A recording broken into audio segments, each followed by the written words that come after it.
ہماری یہ نئے نوجوان یہ بات کرتے ہیں کہ جناب موسیقی وہ روح کی غذا ہے، حالانکہ اللہ رب العزت فرما رہے الا بذکر اللہ تطمئن القلوب. اگر آپ روح کے غذا چاہتے ہو، آپ روح کو اطمینان دینا چاہتے ہو، آپ روح کو سکون دینا چاہتے ہو، الا بذکر اللہ تطمئن القلوب. اللہ رب العزت فرما رہے کہ آپ کی روح کو سکون اور اطمینان ملے گا، وہ اللہ کے ذکر کے ذریعے سے ملے گا. تو میرا عزیز ساتھیو، آج ہم نوجوانوں کو دیکھتے ہیں روزہ رکھا ہوا ہے، لیکن وہ روزہ گزارنے کے لیے اپنے کانوں میں مائک لگایا ہوا ہے تاکہ یہ ٹائم پاس ہو جائے، یہ ٹائم گزر جائے اور روح کو غذا مل سکے. میرا عزیز ساتھیو، موسیقی کبھی بھی روح کی غذا نہیں بن سکتی. نبی پاک صلی اللہ علیہ وآلہ وسلم فرما رہے الغناء ينبت النفاق کما ينبت الماء فی الزرع. غنا، موسیقی وہ دل میں نفاق کو اس طریقے سے ابارتی ہے جس طریقے سے پانی جو ہے وہ کھیت میں درخت کو اگاتی ہے، اس طریقے سے یہ موسیقی نفاق کو دل میں ابار دیتی ہے. کبھی بھی یہ موسیقی روح کی غذا نہیں بن سکتی. میرے عزیز ساتھیوں، عبداللہ ابن عمر رضی اللہ تعالیٰ عنہ کی روایت ہے، نافع ان کا شاگرد ہے، راستے میں ان کے ساتھ جا رہے، اتنے میں جو ہے گانے کی آواز آئی. نافع سے عبداللہ ابن عمر رضی اللہ تعالیٰ عنہ فرماتے نافع نابالغ لڑکا ہوتا ہے، نافع جب تک یہ آواز آتی رہے اس وقت تک مجھے کچھ نہیں کہنا، لیکن جب یہ آواز آنی بند ہو جائے تو پھر مجھے بتا دینا، میں یہ انگلیاں اپنے کانوں سے ہٹا لوں گا. تو میرے عزیز ساتھیوں، عبداللہ ابن عمر رضی اللہ تعالیٰ عنہ کو نافع اس وقت تک اطلاع نہیں دیتا ہے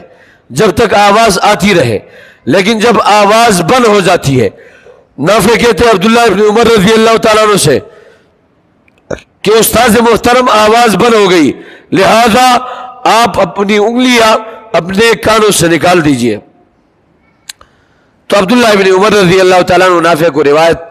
بتاتے کہ میں آپ کی طرح ایک نابالغ لڑکا تھا، حضور پاک صلی اللہ علیہ وآلہ وسلم کے ساتھ جا رہا تھا، نبی پاک صلی اللہ علیہ وآلہ وسلم کے کانوں میں آواز آئی تو مجھے کہا کہ عبداللہ جب تک آواز آتی رہے اس وقت تک مجھے کچھ نہیں کہنا، جب آواز بند ہو جائے مجھے اطلاع کر دینا، میں اپنے کانوں سے انگلیاں ہٹا دوں گا. تو میرا عزیز ساتھیوں، نبی پاک صلی اللہ علیہ وآلہ وسلم تو اس کے متعلق یہ فرما رہے کہ جب تک یہ آواز آئے اس وقت تک اپنے کانوں میں انگلیاں داخل کرو تاکہ یہ آواز آپ کے کانوں میں داخل نہ ہو سکے. تو اگر ہم بھوک اور پیاس کے ساتھ رہے اور کانوں کو روزہ نہ رکھوائے تو لعلکم تتقون کا مظہر پیش نہیں ہو سکتا ہے. میرا عزیز ساتھیو، آج تو بات یہ ہے، آج تو عجیب رواج چلا ہے، ہم تو کہتے ہیں کہ جناب ہم خود بھی گناہگار ہوں گے اور ساتھ میں اور مسلمانوں کو بھی گناہگار کرتے جائیں گے، یہاں تک کہ اپنے امام کو بھی نہیں چھوڑتے